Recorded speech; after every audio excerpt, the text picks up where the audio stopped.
60 years ago, an extraordinary national festival captured the imagination of the country. You saw the future. You saw the future. Our impression was, this is a wonderful place. The place was alive with excitement and promise. The 1951 Festival of Britain was a celebration designed to show how a country battered by war, debt and austerity could carve out a new future through science, design and innovation, while still having fun.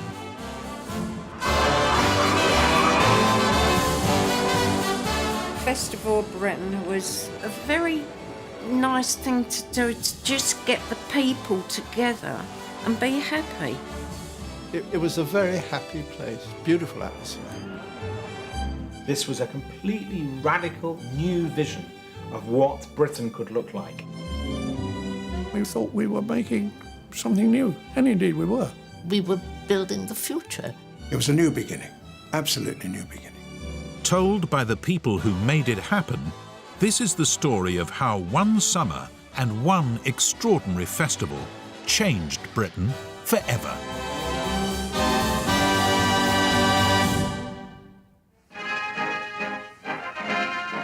On May 7, 1945, there came at last an end to the war, which for almost 6 harsh years had conditioned the lives and the aims of the British people. The British joined in a wild celebration of victory.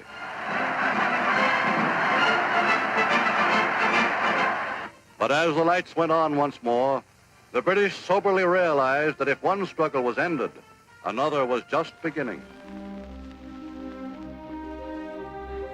Britain had spent all its resources on this sort of great crusade to beat Nazism. So for people in Britain, they've been living through not just the Great Depression of the 1930s and the Second World War, but they've just lived through 6 years of kind of drab, bombed out, exhausted, financially bankrupt Britain. It was harsh. It was kind of bleak. It was a bleak atmosphere. But compared to the Air Force, it was most charming, really. Well, it was still grey and miserable. I remember all the stone buildings were black in those days because we all had coal fires. There hadn't been any building worth the damn for the last 6 years or more. There were still bomb holes all over the place. London was full of bomb sites with wildflowers growing all over it, everywhere. It was shabby, broken, patched up, really, most of it. And it was colourless, shabby, dull. The colours were grey and the colours were camouflage colours, really. No buildings had been painted externally for 10 years, I suppose. It was really depressing, but one just got used to it. I think anyone coming from abroad was astonished how gloomy and run down it all was.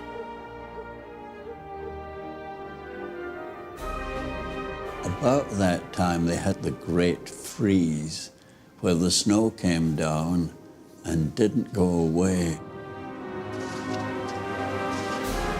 Austerity now had quite a new meaning, and for hundreds of thousands of people, the effort to keep warm was priority number one. And as if that wasn't bad enough, the whole of the country was still subject to stringent rationing. Rationing was actually, in some cases, worse after the war than it had been during the war. We'd had bread rationing, potato rationing after the war. In 1950, a working adult was allowed 7 ounces of butter or margarine, 1 egg, half a pound of sugar, 10 pence worth of meat, 2 rashers of bacon and 2 ounces of tea a week.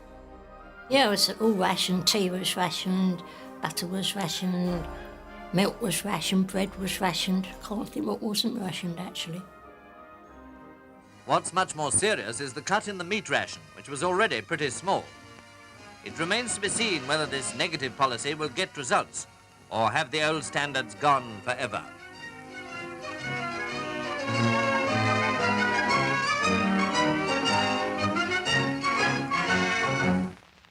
I can remember coming in from work one evening and Mum said, I've got some meat and it's whale meat. And I thought, ooh, you know, flipping heck. I remember whale meat vividly.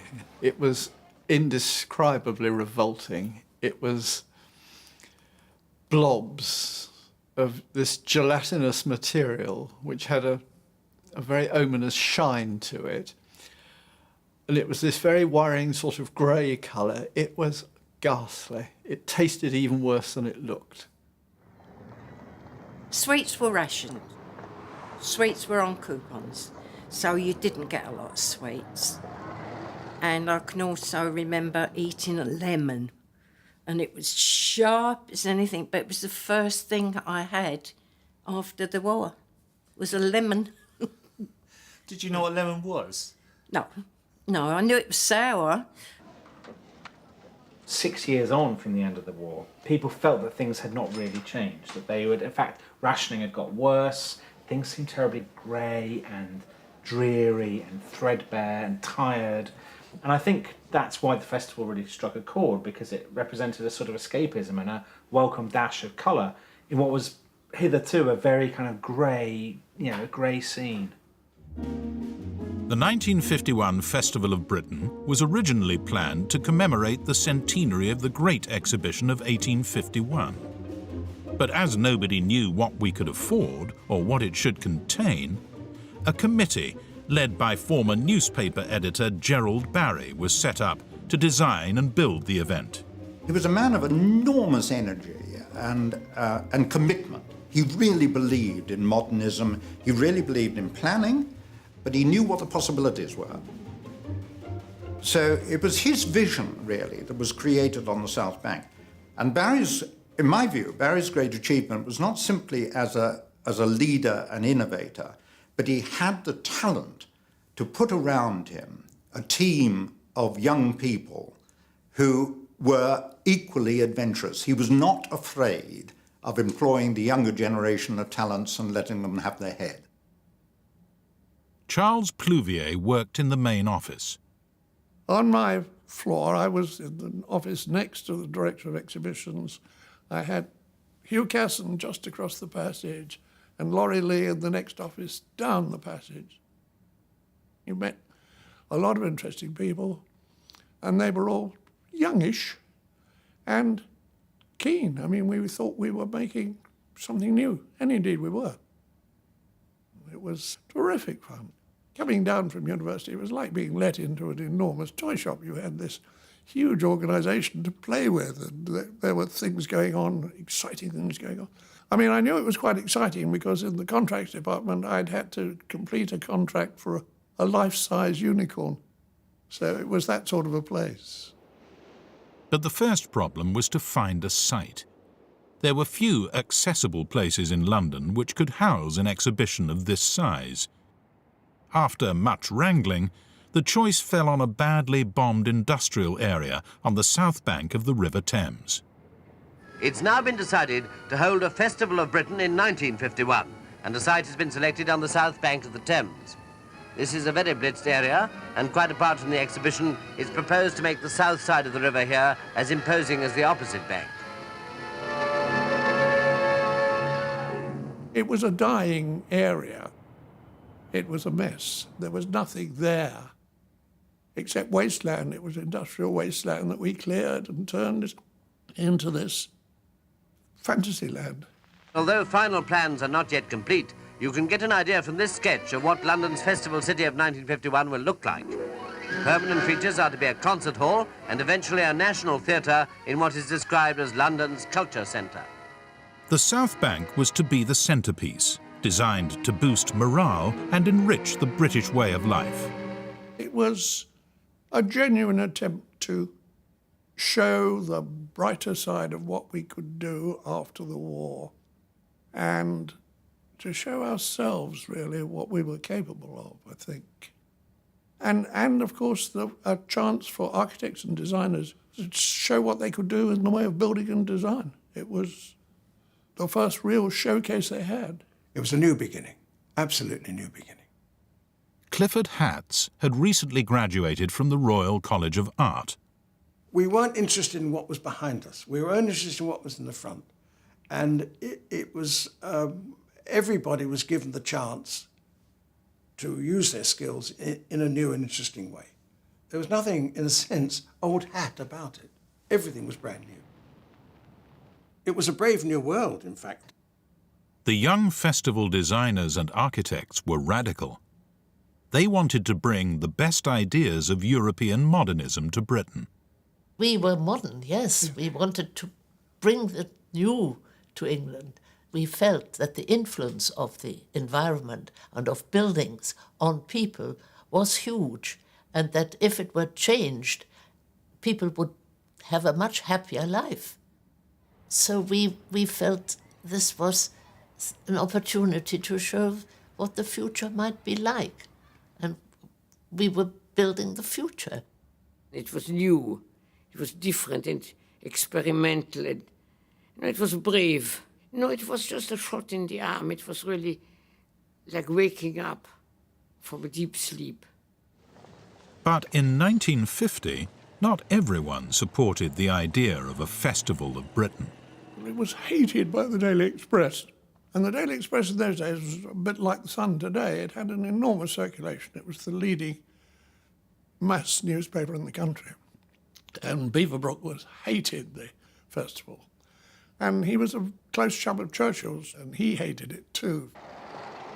And in a time of great austerity, could the country really afford it? The key thing, of course, was that Britain was financially in terrible trouble in the late 1940s. We'd have to have this loan from America, we'd have to devalue the pound. There was a sense that the kind of coffers were bare. And a lot of people complained, particularly on the right, that the festival was this kind of great state-sponsored jamboree at a time when we couldn't afford it. Tax was running at 19 on the pound on the very high income groups at the time, so they just didn't like the idea.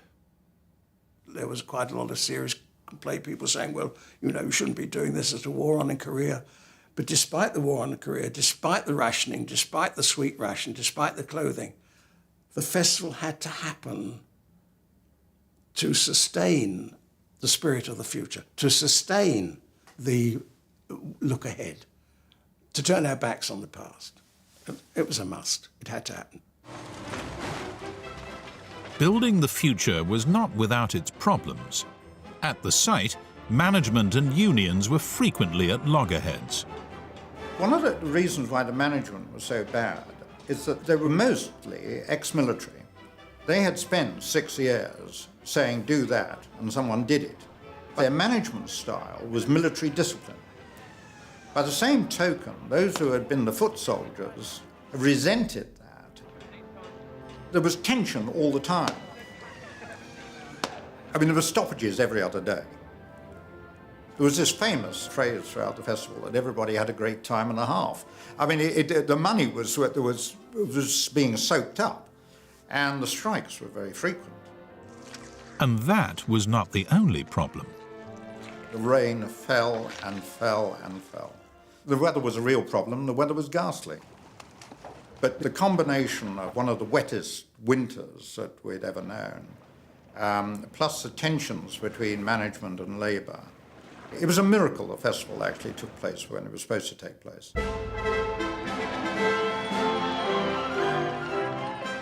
This was to be a Festival of Britain for the whole of Britain.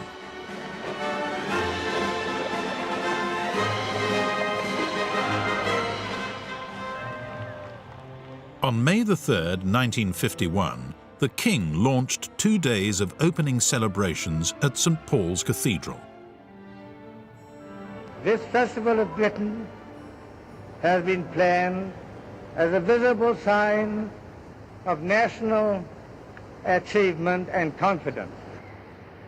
I declare the Festival of Britain open and wish it a universal success.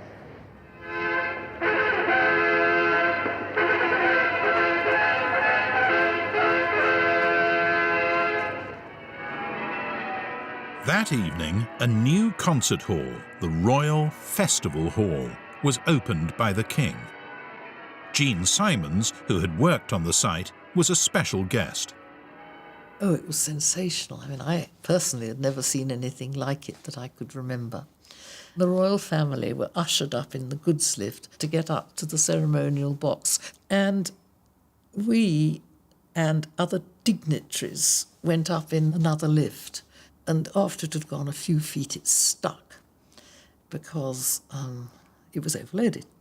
Jean found herself trapped with the festival director, Gerald Barry, chairman of the council, General Ismay, and the Lord Mayor of London, his wife, and his mace-bearer.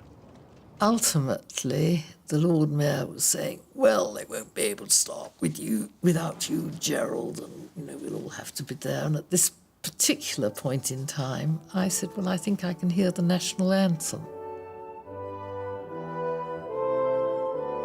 And after a little while, they did believe that there were some people missing. And they put, I think it was one of Robin Day's chairs from the restaurant down into the lift, and we all got out. I've still got the programme. And my ticket untorn because no one tore it. And it probably is one of the few remaining tickets to the opening night of Festival Hall. That night, work continued feverishly to get the South Bank exhibition site ready for its formal opening next morning. We were all there the night before, working all through the night, because we wanted to get everything spick and span. You couldn't leave it. We'd been at it for 2 years, and you could not walk away from it. And then suddenly the cleaners came in, the commercial cleaners came in with all their overs, and we were pushed out with their brooms, so to speak. The women came along and said, get out, get out, get out. 5 o'clock in the morning. And by that time it was wet.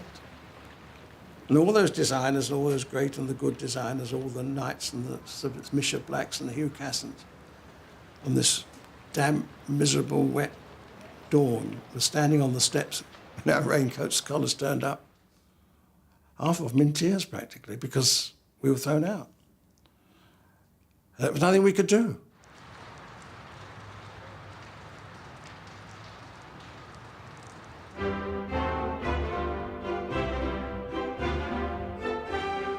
None of us were invited to the opening at all. None of the architects and designers. We hadn't been to bed, unshaven and so on. And we watched the opening ceremony through a hedge, as I remember it.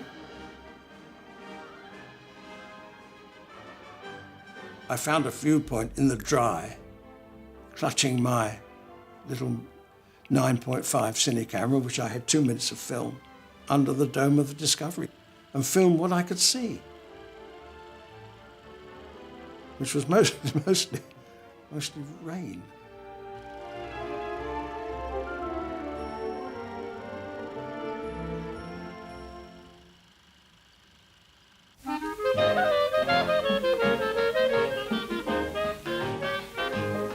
The Festival of Britain is here.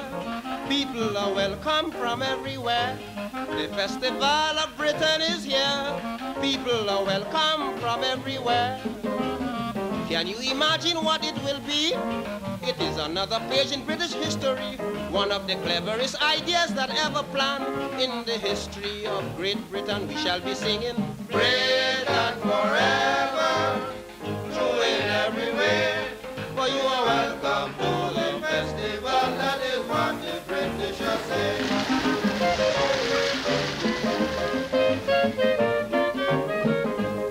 For more than 2 years, I understand, the government been making preparation. They have succeeded, I have been told, by building the largest concert hall in the world. And for the visitors' use, of course, they have erected a bridge leading to Charing Cross. They have also completed beautifully the dawn of discovery. We shall be singing Britain forever, true in every way. For you're welcome to the festival, that is what the British are saying.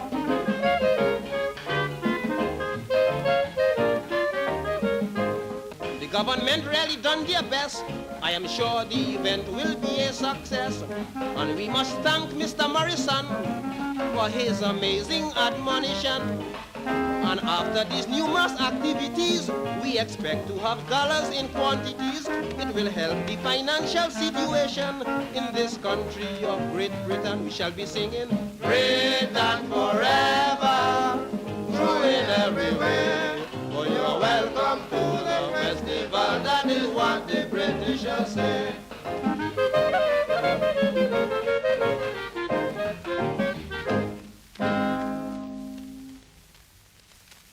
You saw the future.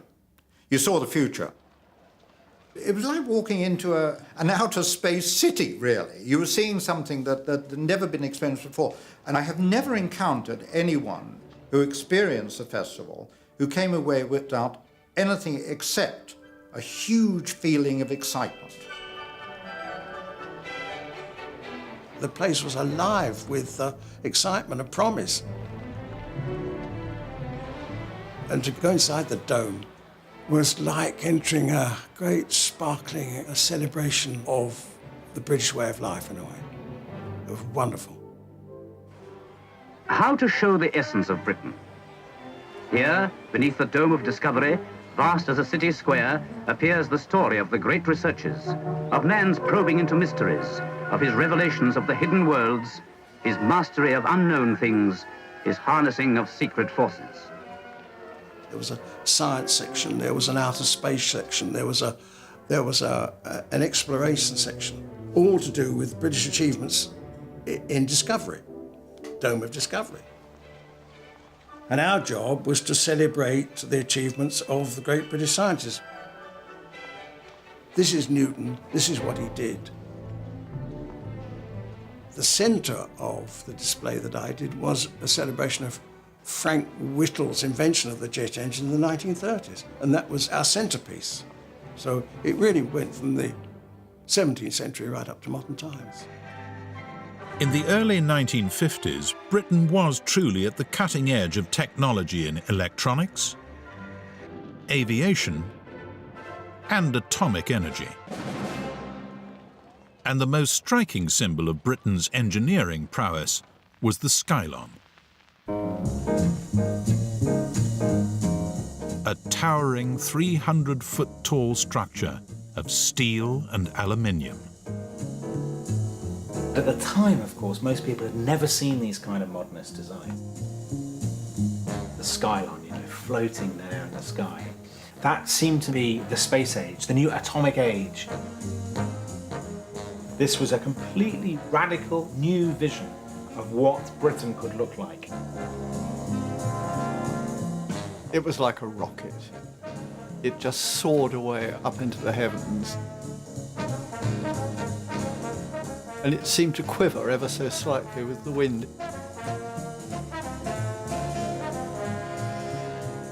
It was almost alive. It was extraordinary.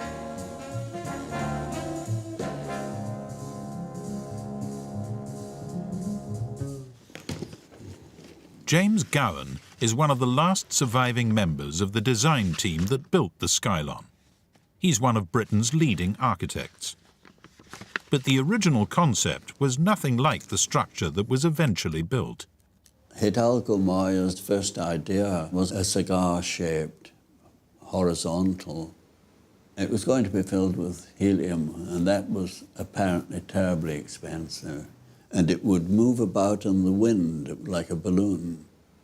It was never really going to work because you needed a big beefy thing to get the lift, not a little slender thing. You needed a big beefy thing. And Moya came up with this other idea, the one that was developed. It was an astonishing and elegant example of British engineering. The joke was, like Britain's economy, it had no visible means of support. I remember people wandering around the Skylon, saying, "Well, it can't be. There must be, there must be something that we're not seeing. How does it stand up? How does it remain rigid?" So there was a sort of amazement of that. Oh, I think one knew it was going to be striking But in fact, the scale comes into it. And all the guy ropes and the huge cables become much lighter. In fact, they disappear. It was very uplifting, and it did dovetail into this notion of a brave new world.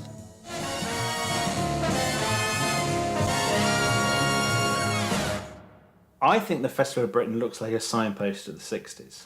With its modernist look and the skyline and the dome and its interest in science and the space age, those things are big themes of the 1960s. So I think the festival is of its time, but it's also ahead of its time in other ways. The festival was certainly modern and innovative. The telecinema showed films in 3D with stereophonic sound. The toilets had soft toilet paper, the first time it had been introduced to the public in Britain. There were outdoor cafes, and in the evenings, something special.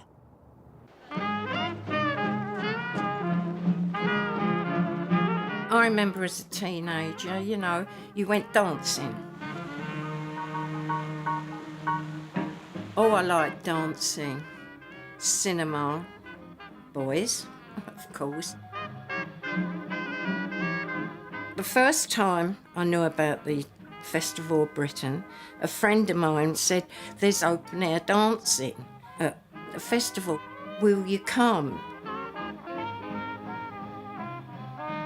It was crowded of people, lots of people, and some boys behind us, young men, and we started talking to them and one thing and another.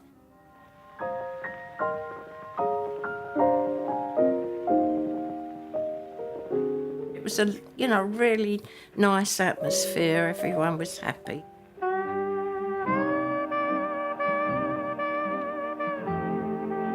We danced till it finished.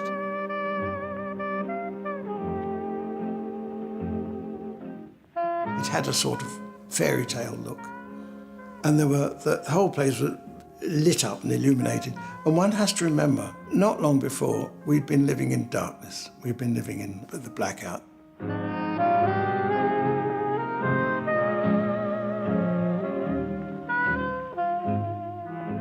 The architects had put little pea lights for the first time ever into concrete. You've never seen that before in your life. And we would dance. And if it was wet, we'd put our raincoats on. With everything illuminated and all the things moving and colour everywhere and the dome sparkling away. It was really lovely night, you know, really remember that night. It was a very, very nice night. I think it was a happy time with, you know, relief from the war, and it was a nice thing they'd done.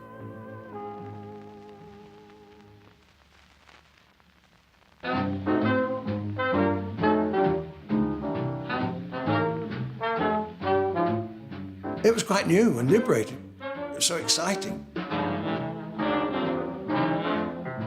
One was feeling one was living again. There was something more to life than just existing. Dancing in the evening. How about that? We enjoyed that. The chief impact of the festival for me, and I think for a lot of my contemporaries, was this feeling of openness, feeling of space. In 1951, Barry Turner was 13 years old. He was just one of the 8.5 million people who visited the festival that summer.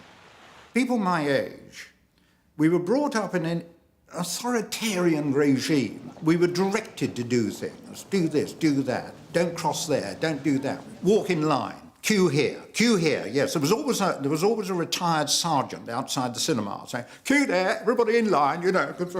In the festival, you didn't feel any of that at all. You could go anywhere. You could just walk. And there was this feeling of openness. If I use the word liberation, it may sound I'm exaggerating. Not an exaggeration at all. There was a liberating feel about it. But it was in architecture and design that the Festival of Britain made its biggest impact.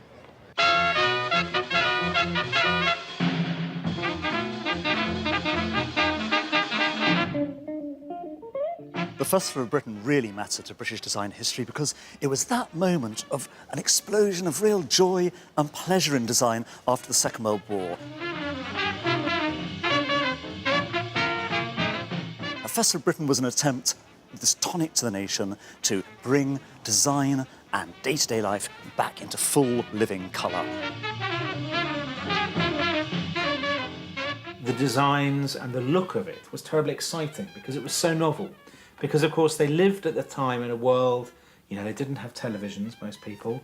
They weren't sort of open to the great flood of images that we have now in 21st century culture. So the festival, it was like opening a door into another world, I think, for a lot of people. And that's one of the reasons why it was so influential in terms of design in the years that followed. The Homes and Gardens Pavilion attracted people for a pretty obvious reason. Most people's homes at the time were pretty dowdy. Most people in Britain had very little furniture. And to see all these wonderful new things, including designs by Robin and Lucian Day, it's the first time we've ever seen things like this for most people. I thought, I just want that. I want a home like that. Light, clean, easy to use, and a pleasure to look at.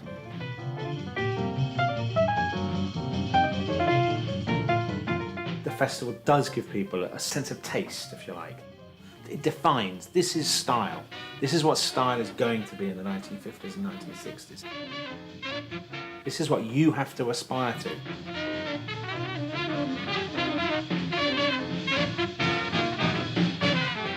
In some ways, that's the ancestor of today's very materialistic, very consumer-driven, keeping up with the Joneses society. But of course, at the time, that kind of world seemed terribly liberating to people who felt that they had been shoved into kind of conformity for the last, decade or so.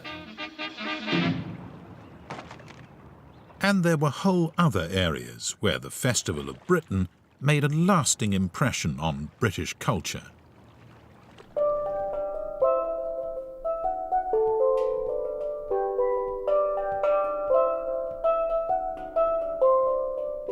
I was very musical because my father had 7 brothers and all of them were musicians. Sterling Betancourt grew up in Trinidad. In the late 1940s, there were intense conflicts and rivalries between local steel bands on the island. They used to stone the police. They used to be stoning them, and the police have to, down the hill, they have to run. So they used to leave those people on the hills alone to play their pan on the street without permission. To calm the situation and unite the musicians, it was decided to send one band from the whole of Trinidad, the Trinidad All-Steel Percussion Orchestra, to the Festival of Britain. We knew nothing about the Festival of Britain, and it's only that, they say, well, we're going to the Festival of Britain, and we say, okay. But then they said, well, listen, we're going to collect money from the people of Trinidad, and everyone donated, and they call it Operation Britain. We went on a banana boat, actually, called the San Mateo.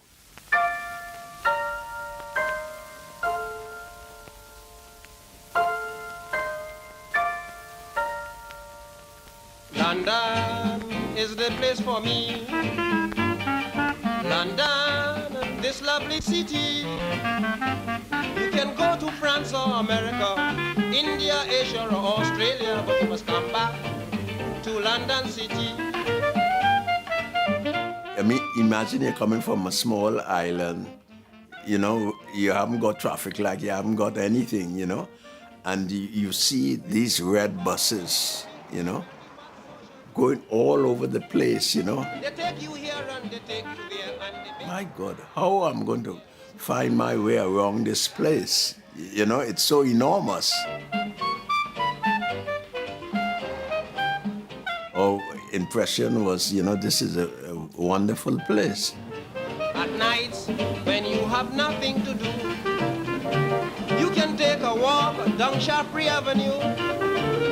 There you would laugh and talk and enjoy the breeze and admire the beautiful scenery of London. This is at the festival hall, and you see the people there, they're standing around. This is Nathaniel Griffith, the bandmaster. This one is me here.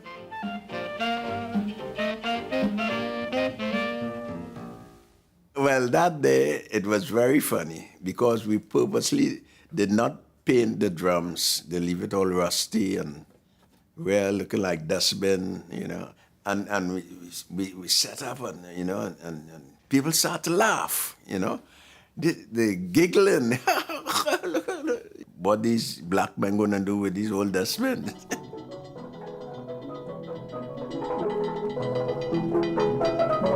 When we start up, everybody was shocked. They were looking to see where the music coming from and saying, wow, this is black magic. And we had the West Indians who were there. They were dancing, and it was very nice.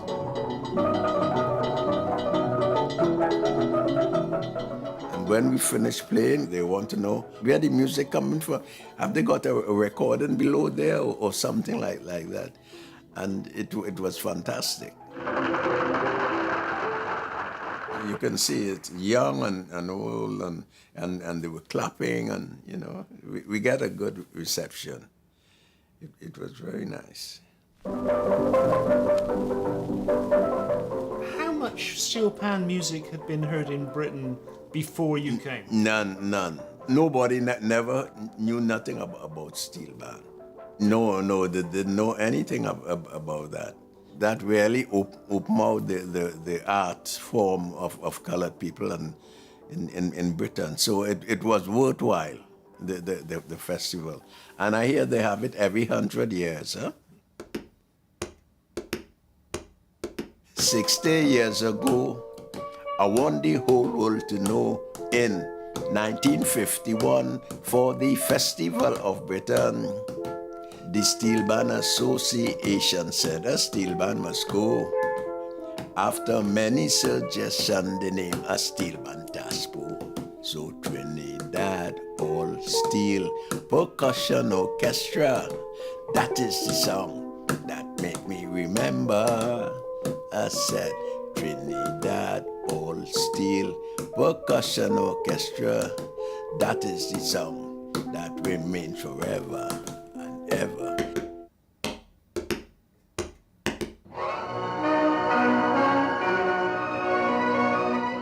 Away from the South Bank, a living exhibition of architecture was established in Poplar, a part of East London that had been heavily bombed in the war.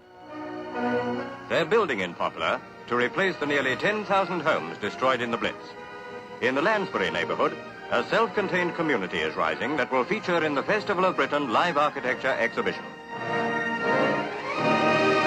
Complete villages will be built with blocks of flats, houses, schools, shopping centres, markets, pubs and parks. The work's going ahead fast. I used to pass it on the bus. They had flags up, and I used to look out on these flats right on the front that had been built specially for the festival. And I used to look at them and think, oh, they were so nice, plus they was all new, and I just liked them and thought, you know, they were nice. The exhibition was to demonstrate how practical modern architecture, on a human scale, could help build strong and viable communities. In many ways, the most interesting bit of the festival, I think, is not what the big stuff on the South Bank that everybody remembers, but it's what happens at the Poplar Estate, which is going to be a kind of laboratory of a new way of living. Here you have an outpost of the New Jerusalem, built from the ashes of this kind of battered old world. That battered old world was all too real for Betty Scott. In 1951, she was living in North London with her husband, mother and 2 children in 3 small rooms. Conditions were very basic.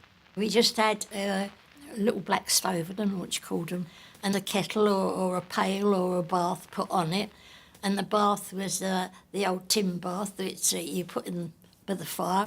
The kitchens are cramped and dark and have to serve as laundry and bathroom too, with tin baths that have to be filled and emptied by hand. And your feet hung outside and then you put the rest of yourself in. And now Francis Noel Baker interviews one of the inhabitants. Do you live here, Mrs. Kirk? Yes. What's the house like? Well, it's in a bad way. It wants pulling down and pulling up again. Are you hoping to move sometime? Well, I hope so. When do you think it'll be? God knows. I don't know. All we get is promises, that's all. Don't get nothing else. The toilet was down on the ground floor. There was a toilet in the basement, but the ground floor did for the first floor, second floor and the third floor. Yeah, 6 of us. 6 of us, because the 2 old ladies lived in the basement. Betty's family were among the first tenants into the Lansbury estate. Poplar's new Lansbury neighbourhood, which will be a complete little town when ready, welcomes the first tenant. Well, it was brand new, and it had got a smashing bathroom and basin and a toilet all on its own and hot water. Ooh, lovely, you know. To be able to put your whole body in a bath, you imagine it. And you didn't have to carry all the water and that. 3 flights of stairs from the basement. Got a garden. Fantastic for the 2 kids. And it was so spacious, you know. It was just marvellous. After you'd lived in 2 or 3 rooms, all the lot of you, you know, you've got plenty of room sort of thing. Fantastic. The idea was to shape an ideal London village of the future, with shops, markets, schools, churches, pubs. There's a pub called The Festival. It was a real piece of England, a real piece of London. This was something that I think the planners behind the festival poured an enormous amount of energy into. They saw this in many ways, I think, as the sort of the crowning point of the festival. This was the new Britain. We were geared to the idea that we could make life better for people, and almost all the planning philosophers of the time were like that. They really believed they could plan people into better ways of life, and to some extent they succeeded. In time, there'll be neighbourhoods like Lansbury. It's the dawn of a new era for London's East End. We all came from different parts of London. And it was marvellous. We all got on so famously together, I'm not kidding. And we always laughed and chatted to the people next door. I'm not kidding. Got on real famously, didn't matter who you were and that. At the time, the Lansbury estate was the largest collection of modernist buildings in Britain. The Lansbury estate is like a city village built in a gentle, relaxed modern style. It was innovative, it was friendly, it was charming, but it couldn't and didn't meet the demand for new housing in London or in other British cities. And what replaced it very soon afterwards was the great, infamous concrete estates with a high density, massive towers, brutal concrete. But I think since then, we've started to look back a little and started to think architecture, city planning needs a bit of joy in it. You know, cities should be enjoyable, and the Festival of Britain did show how that was possible. But not all of the festival activities in London were geared to education and progress. Up the river in Battersea, the festival pleasure gardens had one sole purpose: fun. I think the festival represented to most people a kind of escapism. It was a fantastic day out, basically. I mean, that's what most people wanted.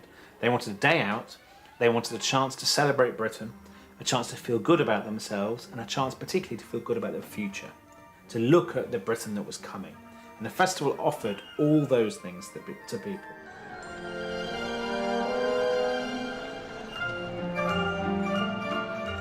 In September 1951, the Gowland family from Croydon in Surrey set out on a visit to the festival pleasure gardens in Battersea.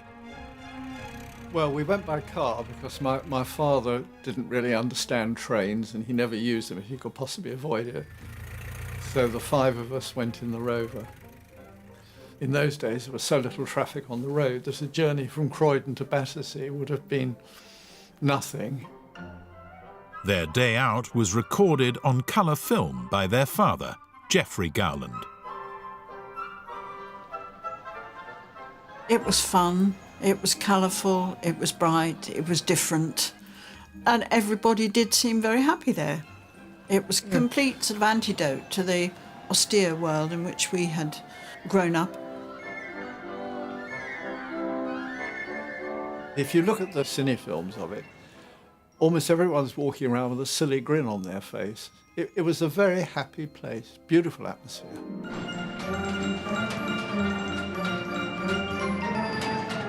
It was like a boardwalk effect as it ran on. It made a tremendous noise. That was good fun. It seemed to be going at tremendous speed, but of course it wasn't.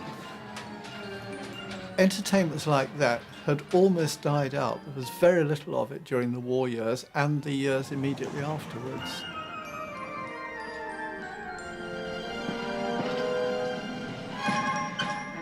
Everybody loved the Emmet Railway. I certainly remember the Emmet Railway. That's my main memory of the Battersea Pleasure Gardens.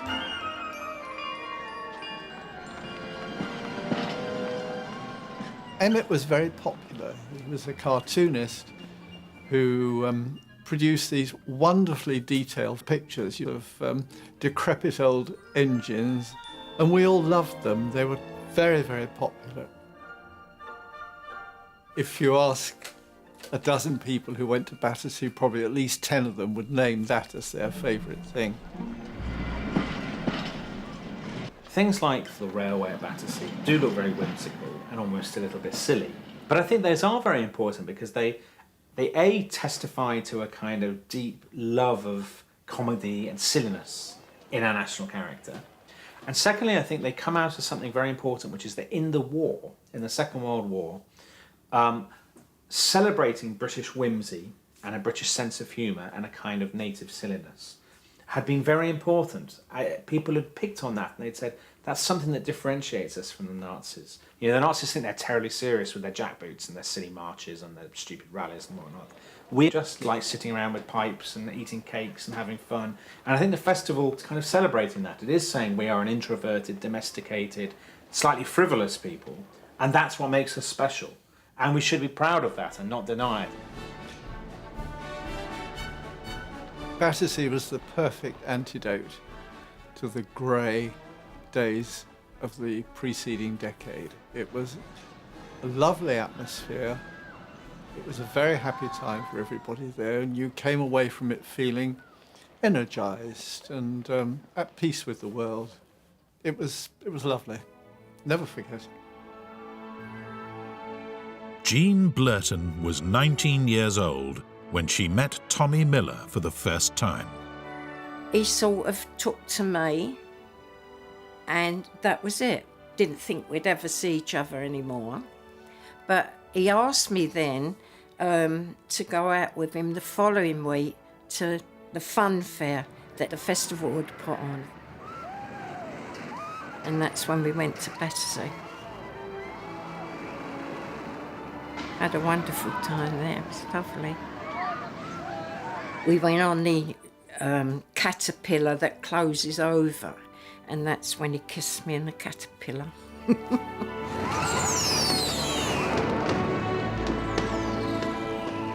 We were young, innocent. So it all began. Oh, I think it was lovely. Well, it certainly found us too.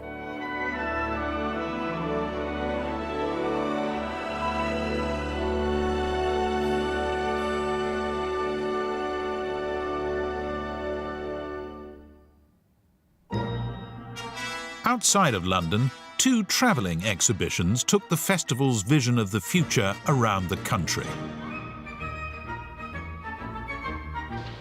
The Land Travelling Exhibition visited 4 cities in the heart of England over the summer of 1951.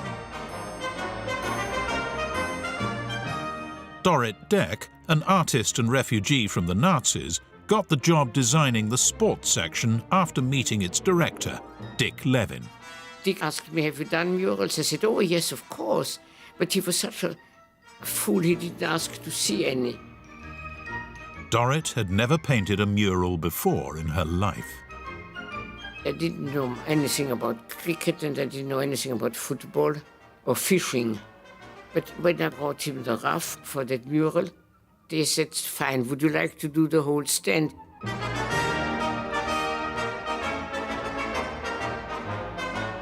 Oh, it was hugely loved and visited. I think it was definitely a success. I mean, it earned its keep.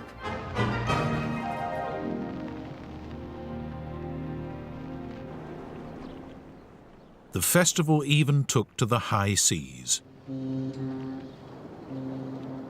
Visiting 10 major British ports this summer is the former escort carrier Campania, with an interesting story aboard. More than 350,000 people have already passed through the turnstiles to see it, and she has not yet completed half her voyage. The story which she tells is about Britain and her people. The Navy has loaned the ship to carry the sea travel exhibition of the Festival of Britain, which on a smaller scale develops the same theme and in a similar manner to the exhibition on the south bank of the Thames. That summer, the Campania was visited by more than 800,000 people. And out of London, too, there was much to show that it was the Festival of Britain. All across the country, there were thousands of local Festival of Britain celebrations.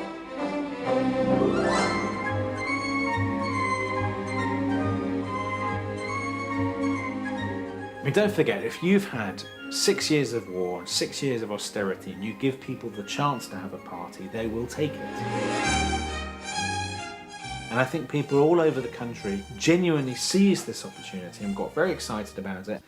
People did put on, you know, some of them quite silly carnivals and fetes. I think because they were desperate to have the opportunity to enjoy themselves and to have a day of self-congratulation to an extent. I think that really meant something to people. But that is all the events, all the things that happened everywhere in the country in festival year, from major music and drama festivals down to bus shelters and telephone kiosks. It's the lot. It was supposed to embrace everybody's spare time and everybody's getting together and building things in their villages and holding pageants, and they did. And it's staggering. I've never counted them, but there were thousands. This was a precursor of the big society.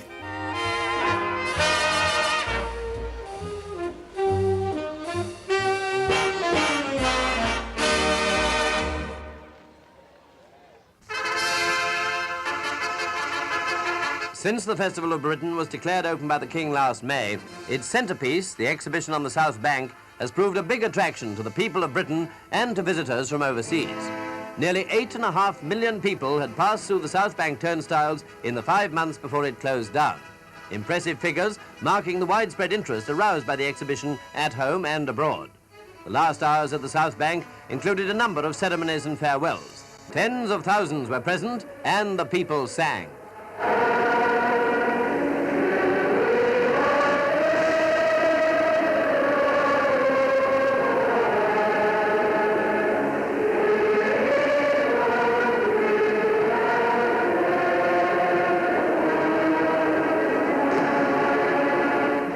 The official closing of the Pleasure Gardens by the Lord Mayor of London, Sir Dennis Lawson, was clearly unpopular.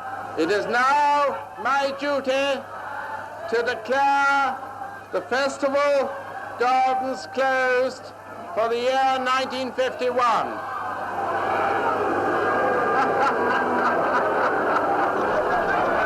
Thank you all for your wonderful cheerfulness tonight. Battersea Gardens had undoubtedly been a great success. I cried on the way back because it was all over suddenly. Suddenly I was just nobody. And I think we were all very sad when it was taken down. It seemed a loss, but it did its job. I think it was well worth every penny.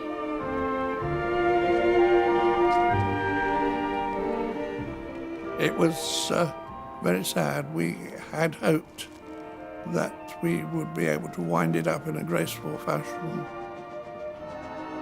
Labour lost the election and the Tories wanted it dismantled and forgotten as quickly as possible. So they sold it up, gave it away, cleared the site of everything except the festival hall. There was a sense of disappointment, if not anger, because they could have let it fade away in a natural sort of way, but they got the bulldozers in.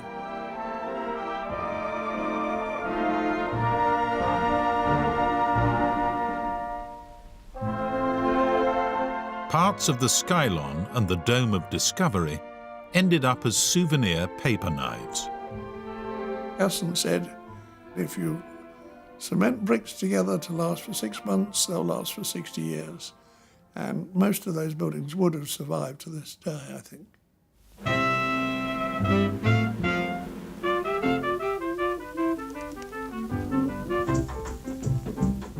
I think you really can see the Festival of Britain as a turning point.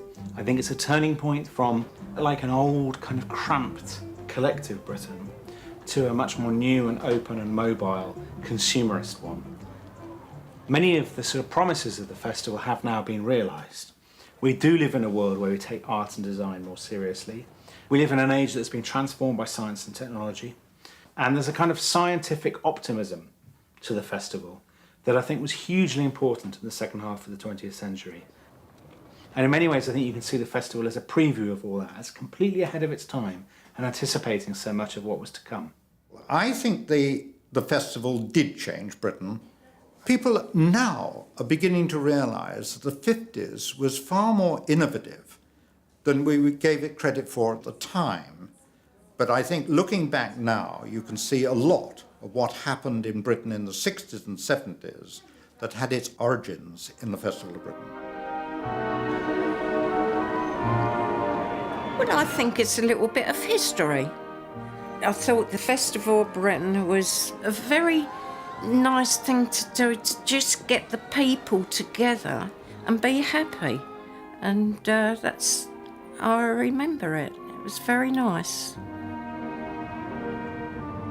I loved it. I had such a gorgeous time there. And I still believe in a lot of the things that it produced. I think clean-lined furniture and architecture is a good thing, and it was tremendous. It was the most exciting job I've ever had. I couldn't have enjoyed it more. It was such an interesting innovation, and it was such a great time for young designers that I look back on it with great pleasure. It was indeed enough for one lifetime, I can tell you.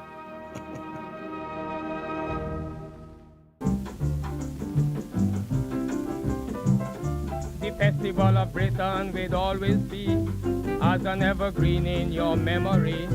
The Festival of Britain will always be as an evergreen in your memory. After 100 years past and gone, it's on again 1951. So the whole world came in to see the invincible Great Britain is standing free. So they'll always be